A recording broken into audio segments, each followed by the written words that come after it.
बिल्वानां दर्शनं पुण्यं स्पर्शनं पापनाशनम् अघोरपापसंहारम् एकबिल्वं शिवार्पणम् सहस्रवेदपाठेषु ब्रह्मस्थापनमुच्यते अनेकव्रतकोटीनाम्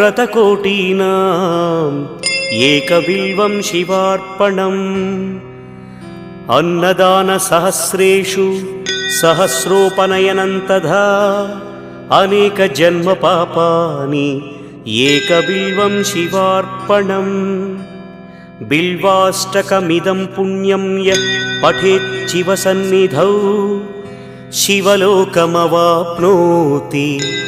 एकबिल्वं शिवार्पणम्।